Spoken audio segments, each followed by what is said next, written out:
हम लोग मौजूद हैं लखनऊ में, लखनऊ के राष्ट्रीय लोकदल के उस कार्यालय में जहां कभी चौधरी चरण सिंह की नीतियों को लेकर तमाम तरह के प्रयास चलते थे। आज हम यहां से गुजरे तो यहां पार्टी के राष्ट्रीय महासचिव त्रिलोक त्यागी और उनकी पूरी पार्टी के जो जिम्मेदार कार्यकर्ता हैं वो बैठे दिखे।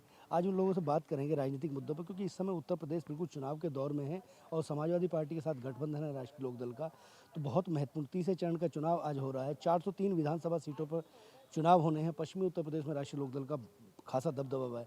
हालांकि पहले चरण में वहाँ चुनाव हो चुका है। सारे लोग मौजूद हैं यहाँ पे और आज इनसे बात करेंगे कि राजनीतिक परिस्थितियाँ क्या हैं, ये मौजूदा राजनीति क्या है, क्या कहती है मौजूदा राजनीति और लखनऊ क्या कहता है। क्योंकि राष्ट्रीय लोकदल के कार्यालय में यहीं से बहुत सारे ऐसे नेता हैं जो आज तमाम पार्टियों में बहुत महत्वपूर्ण पदों पे है। तो ये अगर अतिशोक्ति नहीं होगी, ये भी कहा जा सकता है कि तमाम पार्टियों में कहीं ना कहीं चौधरी चरण सिंह की जो विचारधारा है उसको आगे बढ़ाने का काम इनके नेता कर रहे हैं। कार्यकर्ता कार्यकर्ता होता है, किसी भी पार्टी में कार्यकर्ता बिल्कुल अंतिम पायदान पर खड़ा होता है और वो रीढ़ होता है।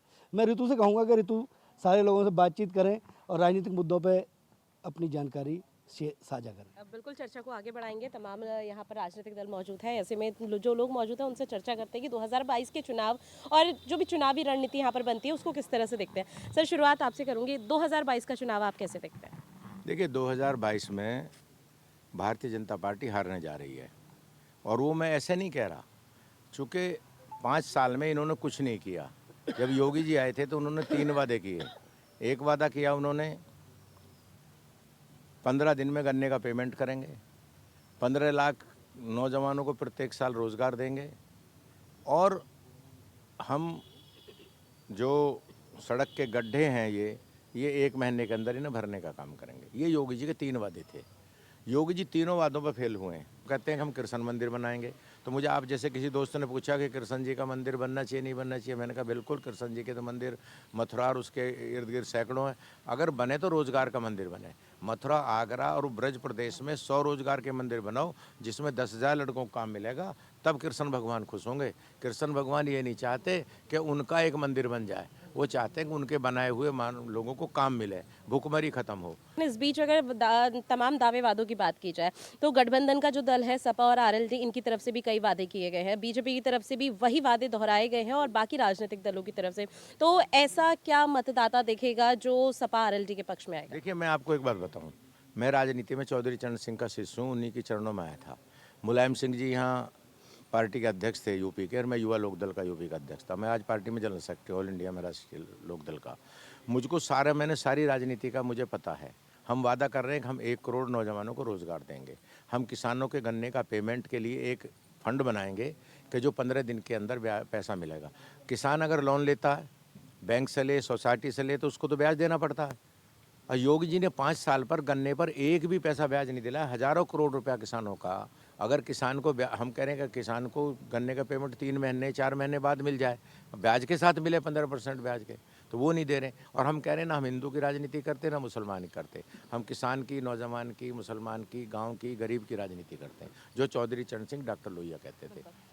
किसानों का जिक्र किया गया तो सर आपसे समझना चाहेंगे, पश्चिमी यूपी में 2 चरण के मतदान हो चुके हैं। पश्चिमी यूपी एक ऐसा क्षेत्र था जहां किसान आंदोलन का, जिसे जाटलैंड कहा जाता है, और किसान आंदोलन का सबसे ज़्यादा वर्चस्व वहीं देखा गया। तो ऐसे में 2 चरण के मतदान पश्चिमी यूपी में कैसे देखते हैं? देखिए, ये 2 चरण का मतदान पश्चिमी उत्तर प्रदेश में तो गठबंधन के पक्ष में है और आज एक चरण का चुनाव हो रहा है। इसमें भी गठबंधन की पूरी भागीदारी है और हम वहाँ पर भी जीत रहे हैं। दो चरण के मतदान को तो आपने कवर भी किया होगा, आपको कुछ उसका आसार मिला भी होगा। एक तरफा चुनाव था। बिल्कुल। अब पश्चिमी यूपी में जिस तरह से किसान आंदोलन का भी जिक्र किया, तो सर ऐसे में समाजवादी पार्टी ने एक बार बसपा से यहाँ पर गठबंधन किया था, उसके बाद कांग्रेस, जिसमें उनको काफ़ी हार का सामना करना पड़ा। आरएलडी से गठबंधन करने में किस तरह का फ़ायदा देखते हैं आप?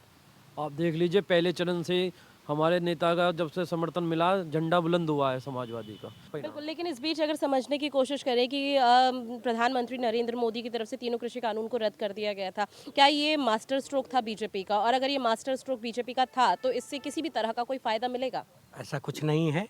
देखिए, ये गठबंधन जो है किसान कामगार की एकता को मजबूत करने की बात करता है। राष्ट्रीय लोकदल खासकर कामगारों की बात करता है। नरेगा मजदूरों की मजदूरी प्रतिदिन 320 रुपये करने की बात नरेगा राष्ट्रीय लोकदल के लोक संकल्प घोषणा पत्र में डाला गया है। ये देश में एक क्रांतिकारी परिवर्तन लाएगा। जैसा कि हमारे महासचिव जी ने कहा, पूर्वांचल लेबर मंडी है जो पूरी दुनिया को लेबर सप्लाई करने का काम करता, गल्फ और देश के विभिन्न शहरों में।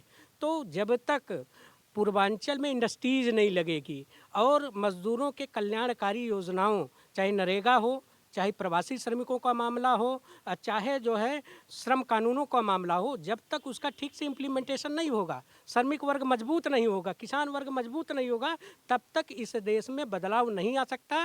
राष्ट्रीय लोकदल और सपा गठबंधन इस चुनाव में बदलाव चाहता है, श्रमिकों और किसानों के पक्ष में।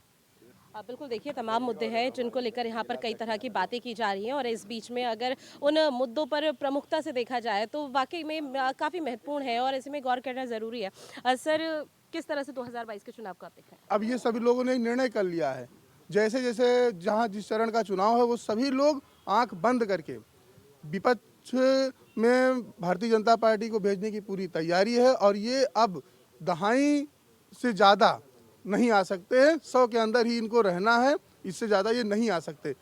बिल्कुल, बीजेपी सबका साथ सबका विकास की बात बेशक से कह रही है, लेकिन आरएलडी और सपा का जो गठबंधन हुआ है ये काफ़ी महत्वपूर्ण है और पश्चिमी यूपी के साथ साथ जो तमाम यहाँ पर क्षेत्र हैं वहाँ भी अपना वर्चस्व और झंडा लहराते हुए नजर आ रहे हैं। कई दावे वादे यहाँ पर किए जा रहे हैं, गठबंधन की सरकार इस बार बनेगी, इस तरह का दावा वादा किया जा रहा है। आरएलडी के तमाम यहाँ पर जो प्रतिनिधि हैं उनसे बात करने की कोशिश की गई। ऐसे में उनका कहना है कि 10 मार्च का इंतजार कीजिए और 10 मार्च गठबंधन की सरकार बनती हुई नजर आएगी। और अब सबकी निगाहें 10 मार्च पर ही है कि किस तरह से यहाँ पर आगे की रणनीति अब तमाम राजनीतिक दलों की तरफ से बनती और बिगड़ती हुई नजर आती है, क्योंकि समीकरण बनने और बिगड़ने शुरू हो चुके हैं। और वाकई में 2022 का जो विधानसभा चुनाव है ये कई मायनों में काफी खास और महत्वपूर्ण माना जा रहा है। कैमरामैन अमित के साथ मैं ऋतु भंडारी और मेरे सहयोगी राजकुमार चौधरी, नेटवर्क 10।